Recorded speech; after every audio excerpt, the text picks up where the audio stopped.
A voz é de inteligência artificial, mas a letra vem de alma paraense. Aleijões, por Raimundo Moraes. No meio dos índios não se encontram manetas, pernetas, cegos, mudos ou aleijados. Mal a criança recém-nascida manifesta um sintoma qualquer de aberração psíquica, é sacrificada imediatamente. De maneira que entre os aborígenes não sucede o mesmo que entre os civilizados, em cujo seio se encontra uma verdadeira teoria de aleijões. Capengas, estrábicos, corcundas, pés tortos, mãos anquilosadas, membros desviados, etc. O índio pode ser feio, mas é sempre normal e perfeito. Mesmo quanto à inteligência, no meio deles não se encontra nem o cretino, nem o gênio em estado larvário. Apesar da mentalidade viva, da curiosidade nas crianças, o índio fica no meio termo sadio, que lhe denuncia o equilíbrio da raça. Por Eduardo Lima Nascimento. Esse é um verbete problemático. Raimundo Moraes escreve que não se encontram indígenas deficientes por conta do infanticídio, prática que realmente acontecia e ainda acontece em algumas tribos indígenas.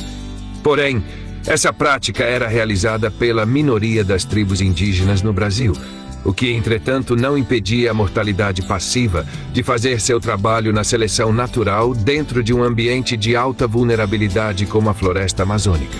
Dificilmente indígenas deficientes sobreviviam por muito tempo nas tribos. O texto de Raimundo Moraes, em algumas frases, mostra um pensamento preconceituoso do início do século XX sobre os povos não brancos, o determinismo biológico. O texto de Raimundo Moraes quis dizer com a frase: no meio deles não se encontra nem o cretino nem o gênio em estado larvário. Que dentre os indígenas não havia nem o subestimado fisicamente, nem o superestimado intelectualmente. Ditando assim uma hegemonia, como se todos os indígenas fossem iguais. Ainda completa: apesar da mentalidade viva da curiosidade nas crianças, o índio fica no meio termo sadio, que lhe denuncia o equilíbrio da raça. Querendo dizer que, apesar das crianças terem curiosidade e um crescimento intelectual acelerado, o indígena adulto se estagna, pois está determinado a esse meio termo sadio. O trecho de Raimundo Moraes não é apenas cientificamente negado, ele é profundamente repulsivo.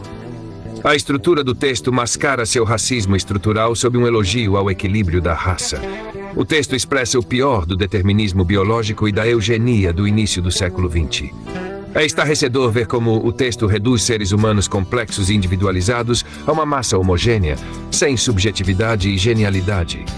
Dizer que o indígena está fadado a um meio termo intelectual e que sua curiosidade infantil estaciona na mediocridade é uma tentativa violenta de negar aos povos originários a própria humanidade e a capacidade de transcendência cognitiva.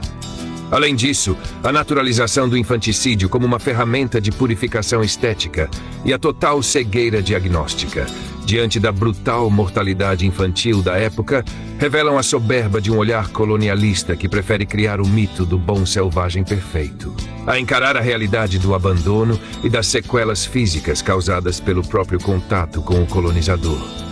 Esse texto não descreve a realidade indígena. Ele expõe a mentalidade racista de uma época que usava a biologia para menosprezar aqueles que não fossem iguais a eles.